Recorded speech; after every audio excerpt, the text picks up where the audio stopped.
USA, the greatest entertainers in America, as requested by you, the servicemen and women of the United States Armed Forces throughout the world. Command Performance, presented this week and every week till it's over there.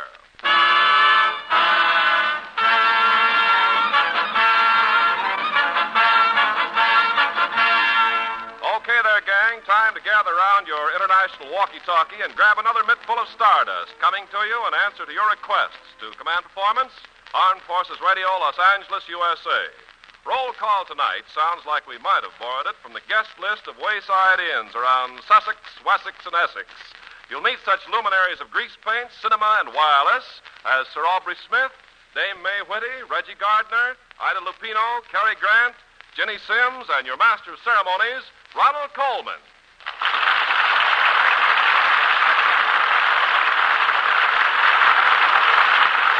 Thank you, Ken Carpenter, and greetings from the USA.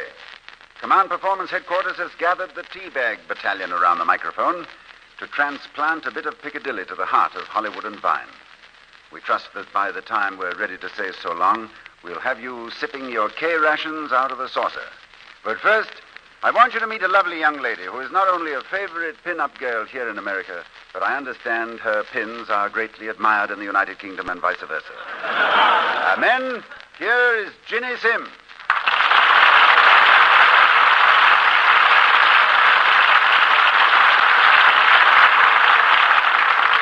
Thank you, Ronald Colman. By the way, to whom do I owe the honor of being among you? Well, Ginny, there's more than one reason.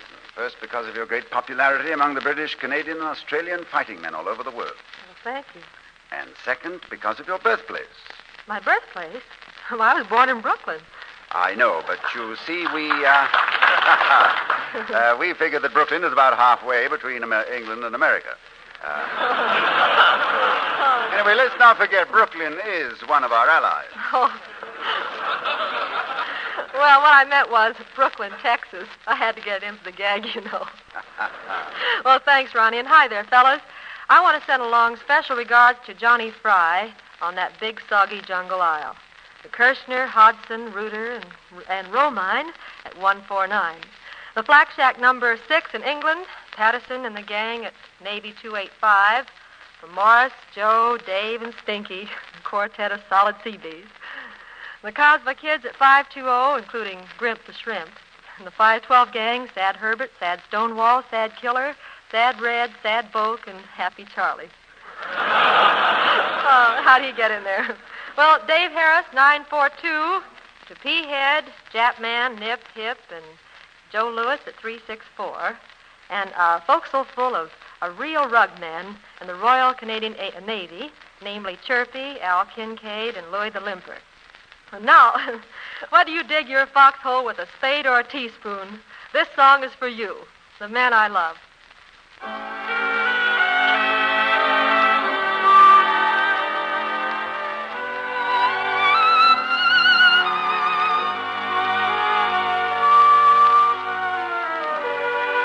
Someday he'll come along, the man I love, and he'll be big and strong, the man I love. And when he comes my way, I'll do my best to make him stay. He'll look at me and smile, I'll understand, and in a little while he'll hold my hand, and though it sounds absurd, I know we both won't say a word. Maybe I shall meet him Sunday, maybe Monday, maybe not. Still I'm sure to meet him one day, maybe Tuesday will be good news day. He'll build a little home just meant for two, from which I'll never roam. Who would you? And so all else above, I'm waiting for the man I love. Maybe I shall meet him Sunday, maybe Monday, maybe not.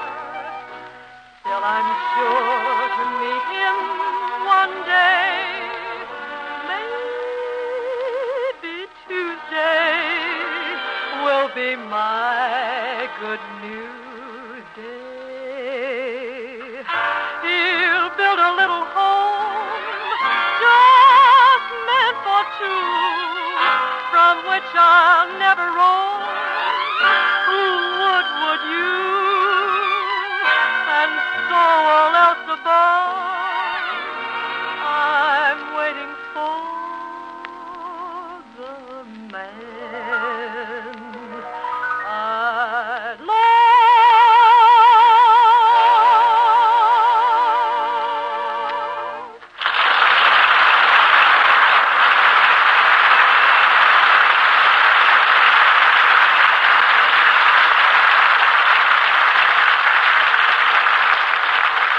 Thank you, Ginny Sims. We'll have more from you in the repeat show. You know, a career in grease paint is a fleeting thing at best. Monday, an actor is unknown. Tuesday, his name is on every tongue. And Wednesday, he's deep in the confines of oblivion once again. But not so with our next guests. They've been up there so long, they have more flying hours than Crosby's talk. So, two of the grandest people I've ever had the pleasure of knowing, Dame May Whitty and Sir Aubrey Smith.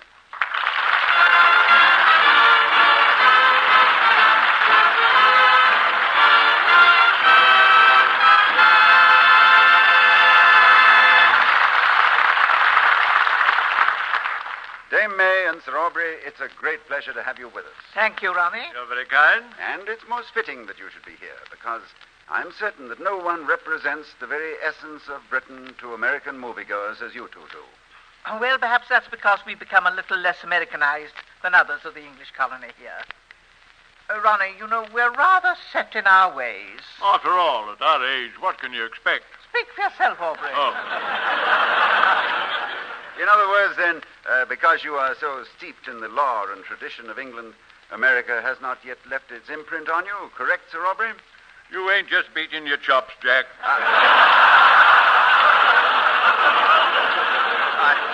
I'm not. No, you're undoubtedly cooking with gas. This is amazing. Now, Ronnie, let's not blow our top. Oh, I never thought I'd hear that sort of talk from either of you, no matter how long you've been in the country. You know, you who always thought no meal was complete without Yorkshire pudding. Oh, we still insist on Yorkshire pudding with every meal, old boy. Yes, only now we dunk it. Well, I'm glad to see you're both still British right down to your fingertips. Of course we are, Ronnie. After all, England's our homeland, the land of our youth. Yes, and quite a gay youth it was, according to certain rumors which have reached me, Sir Aubrey. No, please, old fellow. Slip of the lip may sink the ship. Well, mine was gay, and I don't care who knows it. Every night found me in my best hoop skirt at some nightclub, sipping champagne and dancing my head off. A little different from your present life, Dame May. Oh, yes. I don't wear hoop skirts anymore.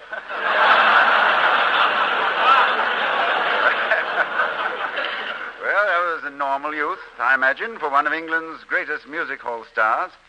And by the way, Dame May, one of our guests tonight is also a former music hall star, a gentleman named Cary Grant. Grant? Familiar name. Seems to me I knew a man named Grant some years ago. This is Cary, dear, not Ulysses. Oh.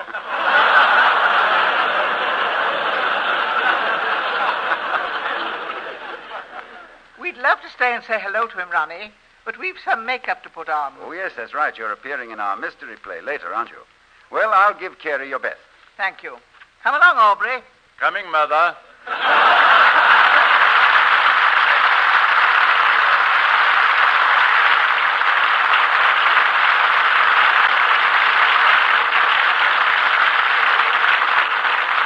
Gentlemen of the AEF, the BEF, and the CEF, I want you to meet a handsome lad, well known to all of you, who started out in life as a professional stilt walker.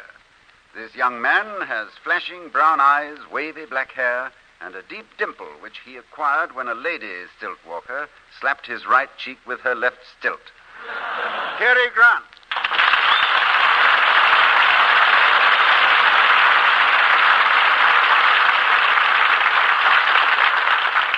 Cary, welcome to Command Performance. Well, thanks a lot, Ronnie. A pleasure to be here.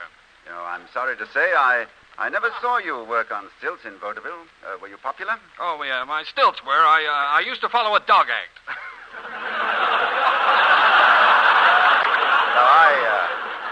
No, I mean with your audience. Oh, yes, indeed. You see, Ronnie, I wasn't an ordinary stilt walker like Gary Cooper.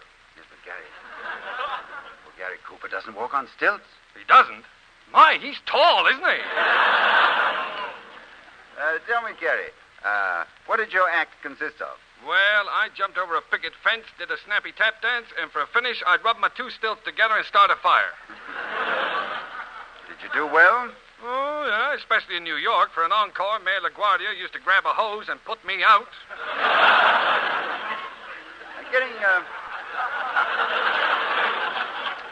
Getting back to your pre-stilt days, Cary, didn't you do a bit of cackling at one time or another? Oh, no singing, only snappy patter. Snappy patter? Yes, you know, like, you tell him, Dr. Jekyll, I'll hide.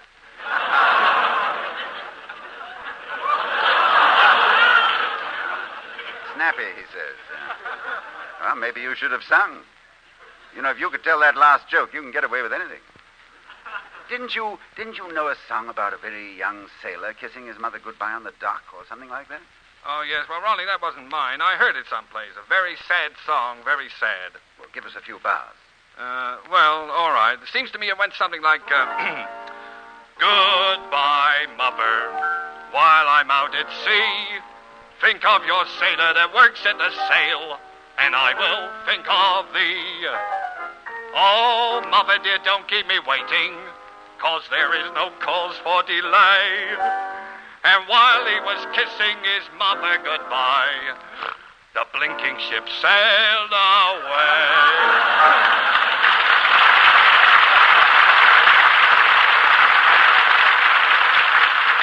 It's a very sad song, isn't it, Ronnie? Oh, very sad indeed. Yeah.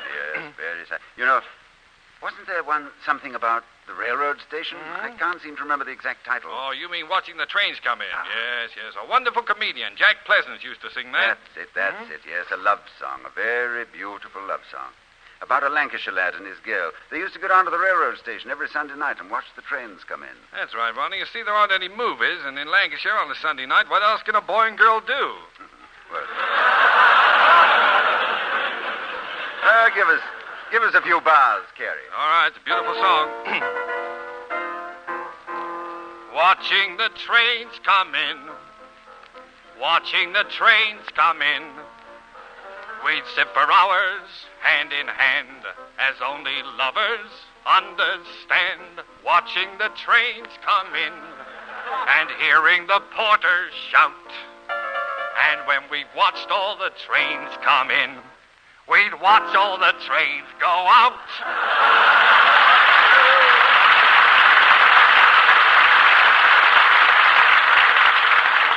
Wasn't that beautiful, Ronnie? Made you cry, didn't it? Well, I'd better catch that train myself. I've got to go out. No. Stick around, Cary. We need you in our pièce de résistance.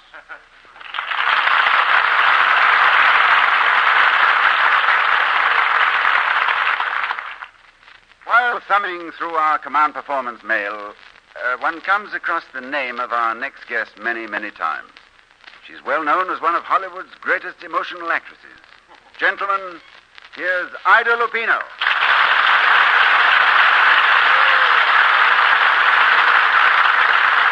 Thanks, Ronnie, and hi there, fellas. Ida, I introduced you as an emotional actress, but I understand you've something different in mind for us tonight. Oh, not so very different, Ronnie. What I'm going to do will probably make strong men weep, women faint, and little children run screaming. You mean... Yes, I'm going to sing. But I've lost my voice, so you'll have to help me out, Ronnie. Well, all right. The gentlemen of the armed forces are used to living dangerously. But first I want to dip into the mailbag and answer a few of your letters. There's Fanning at 937, Jim Bentley and 5 British Tommies, the Chirora Club at 713, Zeke, Butch, Lenny, Ernie, Hinder Lover, and the boys on Blueberry Hill at 689.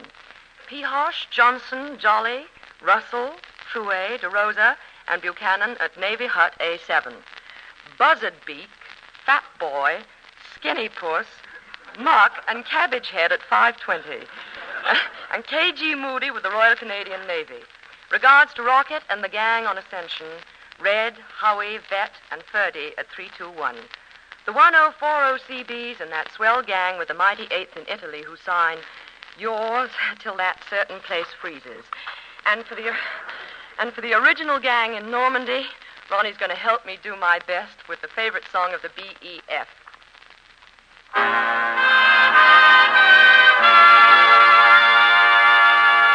I've got sixpence, jolly, jolly sixpence. I've got sixpence to last me all my life. I've got sixpence to spend and no pence to lend and no pence to send home to my wife. Oh, wife, no cares have I to grieve me, no pretty little girl to deceive me. I'm happy as a lark, believe me, as we go rolling, rolling home. Rolling home, rolling home, rolling home, rolling home by the light of the silvery moon. Happy is the day when we line up for our pay as we go rolling, rolling home.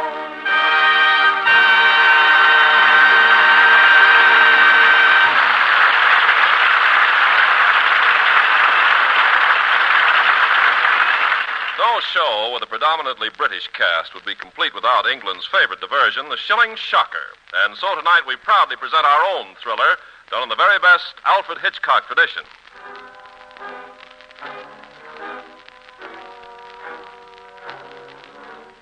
At the lonely country estate of the 10th Earl of Berpingham, 4 people are grouped about a card table, engaged in a friendly game of bridge. They are completely unaware that an impending doom overshadows one of the players. It's your bid, George. Yes. 1 club. I pass. 1 spade. I bid. Oh! Good evening, everyone. Who the deuce are you, sir? I am Bulldog Drummond at your service. Have some trouble? No, thank you. We've just had some. I say, Drummond, we're looking for a 4th for our bridge game. Do you play? Well, I do play, but... Oh, excellent. Push the Earl off the chair and sit down. No, thank you. I'm here to catch the man who shot the Earl of Berpingham. Oh, come. A little bridge never hurt anyone. No, it doesn't seem to have done the Earl any good. Drummond, I understand you've just returned from America, right? Yes, that's correct. Oh, America. Oh, Mr. Drummond, tell me. Is it true what they say about this Frank Sinatra? Yes. Yes, madam. Unfortunately, it is. Frank Sinatra? Who the deuce is Frank Sinatra? He's a species of American crooner, my dear. Seems to have a tremendous appeal for the element who favor Robert Stockings. Robert Stockings? Yes. I believe in America they're called Bobby Socks. Well, all of this is getting us nowhere with our mystery. The scoundrel must be in this very... Wait. Who opened that door? There's no door, my dear fellow. I was just crossing my legs.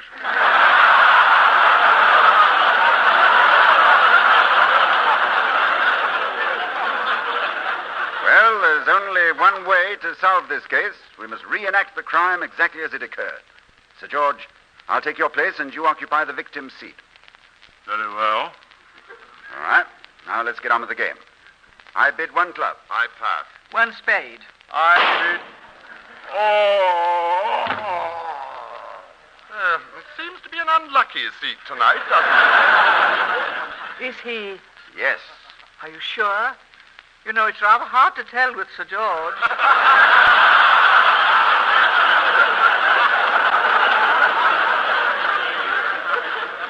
I'm quite sure he's done for. What a pity. Tomorrow is to be his 83rd birthday. We'd baked a cake. Really? Yes, even hired a man to blow out the candles. To tell the truth, I'm a bit unnerved. There's something about being rubbed out that's awfully irritating. You poor boy. Perhaps a little sherry would do us all good. I'll ring for Hastings. You rang, madam? Hastings, is the sherry at the proper temperature? Yes, madam. Body temperature? Body temperature? Yes, madam. My body.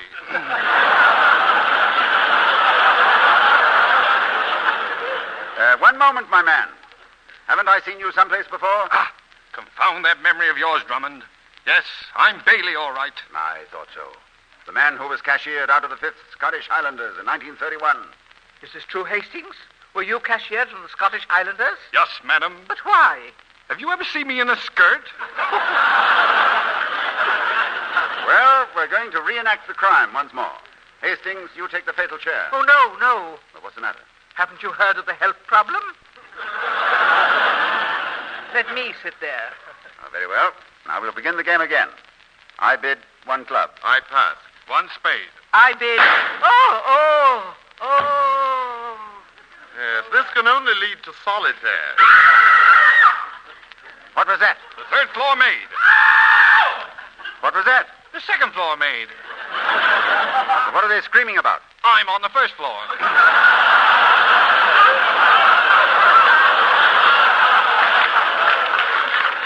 Aha! Is there anything between you and the 3rd floor maid? Yes, 2 floors. To you serve, Mum. I said to you serve, Mum. Don't look now, but Mum is Mum. Oh, dear. The Madam, the Master, and the Earl. Someone's been at them. Yes. They've been tampered with. Oh, this is horrible. I've already sliced their lemon. Come here, my girl. Haven't I seen you someplace before? No, Governor. Yes, I have. You're the famous Limehouse pickpocket, Nimble-Fingered Annie. Is she really Nimble-Fingered Annie? Yes, the only girl in the kingdom who can milk a cow without the cow knowing about it.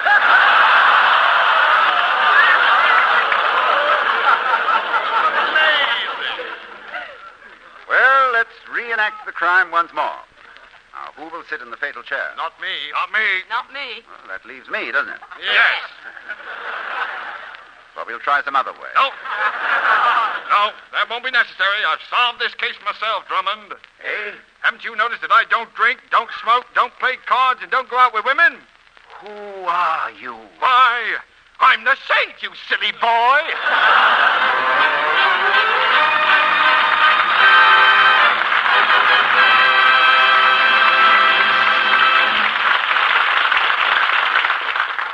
Having touched on some of the more uplifting phases of life among the hedgerows, command performance now turns to a phase which concerns itself with history. The incident in history of which I speak not only was one of the important turning points of the war, but had ramifications, or should I say consequences, quite unlike many of our more recent victories. But I'm going to let Ginny Sims tell you about it. Thanks, Ronnie. Fellas, this might be called, among other things, a musical victory. It seems that during the 8th Army's long and perilous march from El Alamein to the boot of Tunisia, Tommies often spent watchful hours of the night listening to the enemy sing a song about a girl named Lily Marlene. The strains of this simple, haunting melody seemed to lift itself out of the German foxholes and be wafted by the gentle Tunisian breeze right over into the front lines of the mighty 8th. Well, as the Tommies got closer and closer to Cap Bon, and they were joined by the Americans in southern Tunisia, Lily Marlene seemed to become more and more a symbol of Allied victory. It has been claimed by many, All we know is that Lily Marlene, instead of belonging to the Fritzes and Vaughns, today belongs to Joes and Johns. So, on behalf of the Joes and Johns and the ETO, for all of you in other theaters of war, I'd like to sing it now. Major Wilson?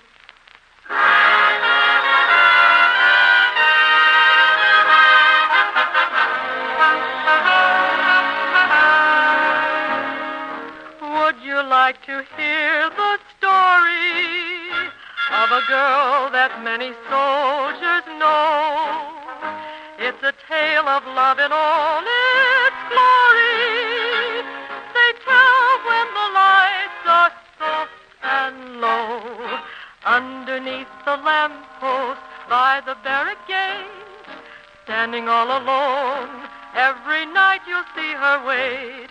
She waits for the boy who marched away, and though he's gone, she hears him say, oh, promise you'll be true. Fare thee well, Lily Marlene, till I return to you. Fare thee well, Lily Marlene. Underneath the lamppost by the barricade, standing all alone, every night you'll see her wait. For this is the place a vow was made, and breezes sing her serenade.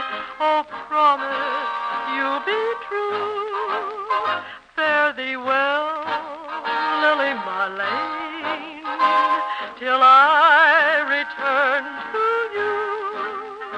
Fare thee well, Lily Marlene. Underneath the lamppost by the barricade, standing all alone, every night you'll see her wait. And as they go marching to the fray, the soldiers all salute and say, we'll tell him you've been true. Fare thee well, Lily Marlene, till he returns to you. Fare thee well, fare thee well, fare thee well, Lily Marlene.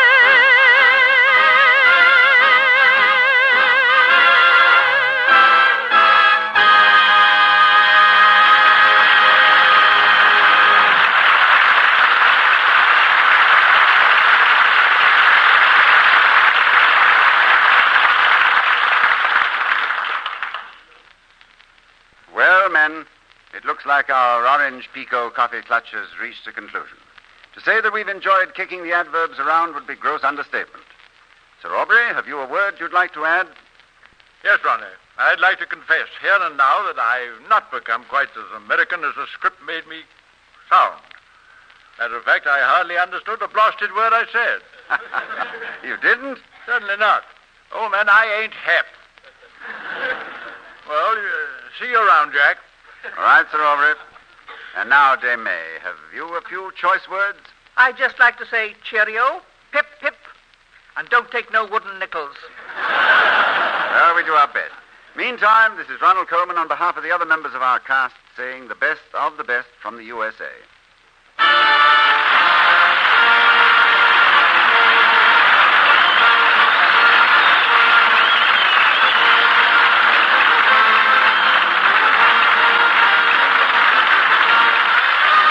This is the Armed Forces Radio Service.